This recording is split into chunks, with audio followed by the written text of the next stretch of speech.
it's my great pleasure to introduce a very special person who's our speaker today, Lord David Puttnam, a man who believes in eternity.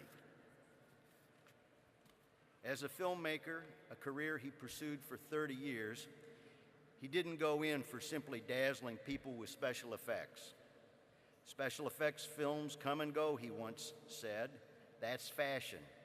We're not in the fashion business. We're in the eternity business. We're trying to do things that influence people. You can see that in his movies, from The Mission to The Killing Fields to Chariots of Fire. He has a record of many awards for his movies, including 10 Oscars, 25 BAFTAs, and a Golden Palm from Cannes. He also has many titles. He was named Commander of the British Empire in 1982. He was knighted in 1995 and was appointed to the House of Lords in 1997, where he's known as Baron Puttnam of Queensgate. When he retired from making films in 1998, David went to work to influence public policy on another kind of eternity business, education. As founder of Britain's National Teaching Awards, as first chair of the General Teaching Council from 2000 to 2002, as president of UNICEF UK, as Chancellor of the University of Sunderland, and now as Chancellor of the Open University, David has spent the last 25 years discovering what works in education. David believes that we have to become more imaginative in the way we educate our children. Teachers and their pupils, he says, are the building blocks of our future, of eternity, you might say. And the way to do that, he believes, is to embrace technology in the schools. Not just pay lip service to technology, but really put it to work in the schools.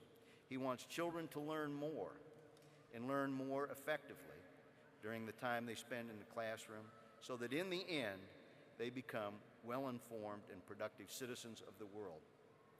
I admire David's work and his accomplishments. Please join me in welcoming him.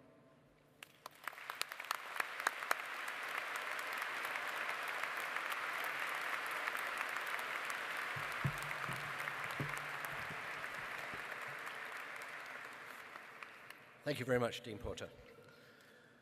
I hope it goes without saying what an enormous honor it is to have been asked to cross the Atlantic to deliver an address at this really very remarkable institution.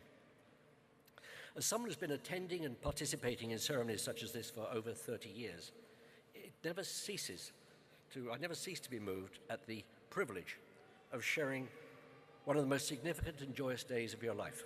And not just of your lives, but of the lives of all your loved ones who supported, in many cases sacrificed, a great deal to make your academic journey possible. Now, some of you may feel it strange and even a little irritating that your moment of celebration is being interrupted by an elderly man with a grey beard who speaks with an odd accent. Now, the accent and the beard have been with me for a long time, but I wasn't always elderly. The day I first came to this country, in August 1963, was in many respects the most exciting day of my life. I was 22 years old, and my whole life, like yours, stretched out ahead of me. I'd been born in London, what was termed a Blitz baby. That's to say, bombs were raining down on the city for the first 4 years of my life.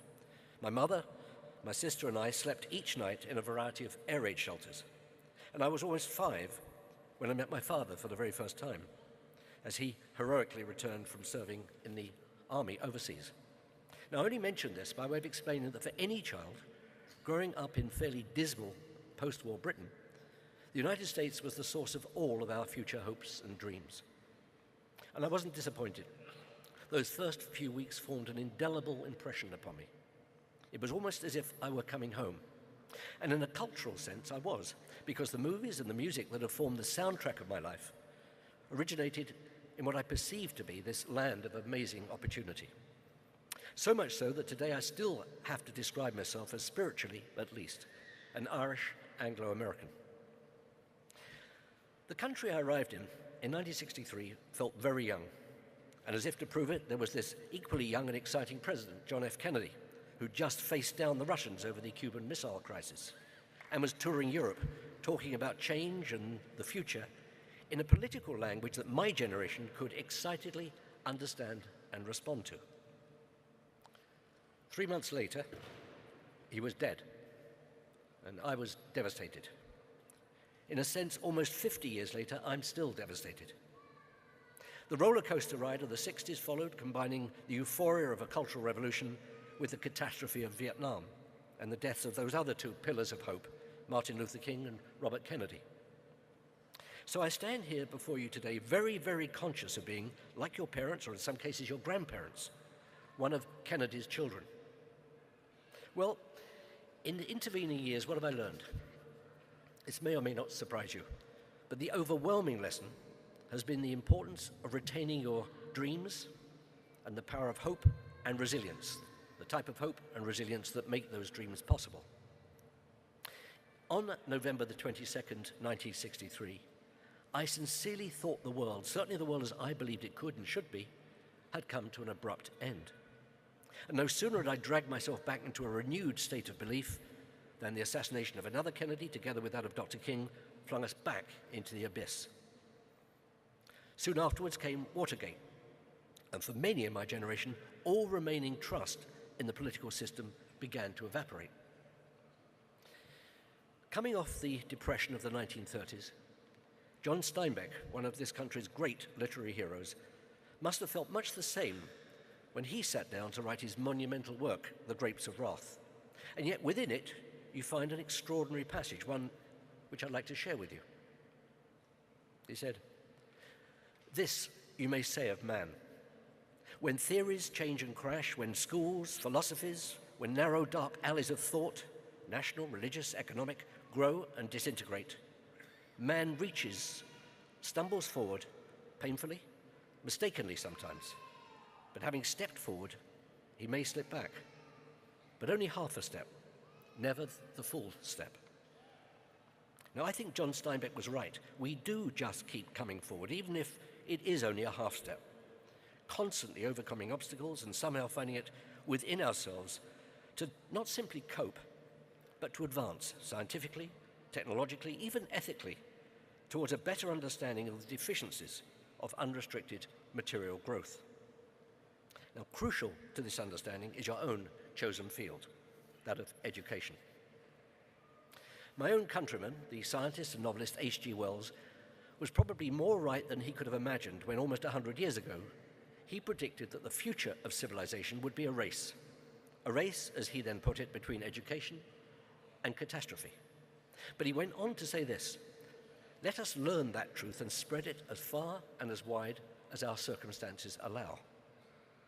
Well, my circumstances today extend only as far as you, the audience, among whom are the future, not of just of this great country, but in a sense of civilization itself. No pressure, you understand. But this comes from someone deeply conscious that this world and the very tough challenges we've handed you will be no place for the faint-hearted. As educators, you're being asked to do something that's not been required of any generation of teachers in human history. You're being called upon to perform something quite close to a miracle, because never before have we sought to develop the intelligence, the competence, the agile survival skills that will allow a new generation to emerge, fully equipped, into a world of competition and complexity, the like of which we can at present only quite dimly imagine. That's why, if we're to have any chance of successfully addressing this challenge, we ourselves have to become significantly more imaginative and persuasive in our approach to what we think of as education. And that's precisely the challenge that this university and this school is determinedly taking on. Now, most, if not all of you, will have your own favorite book. Mine is The 7 Pillars of Wisdom by T.E. Lawrence. Some of you will know that as the book upon which the movie Lawrence of Arabia was based. It's a great film, but the book is more complex and even more interesting. In 1926, looking back on the broken dreams and broken promises that followed the Allied victory in World War I, Lawrence wrote this: "The moral freshness of the world to be intoxicated us. We were wrought up in ideas to be fought for, yet when we achieved, and the new world dawned, the old men came out and took our victory to remake it in the likeness of the former world they knew. And here's where this circle closes. Time and again in my own lifetime, the old men have reappeared to snatch our victories and remake the world as they prefer it. And unsurprisingly, time and again, I've found myself tempted to throw in the towel and give in to them. But something nags away and keeps stopping me. From somewhere comes the resilience to carry on. Maybe it's because I'm able to conjure up a clear memory of the beginning of my own journey. Those nightly bombing raids in early 1941, a prelude to what at the time appeared an inevitable Nazi victory. JFK being snatched away at a ridiculously early age, as was his brother, along with Dr. Luther King. But there are obligations attached to being my father's son, just as there are to being one of Kennedy's children. And as such, I've no right to betray them by simply shrugging and joining the powers of darkness, however you wish to interpret them. So in this 50th anniversary year, you're likely to be reminded 1,000 times, not what your country can do for you, but what you can do for your country.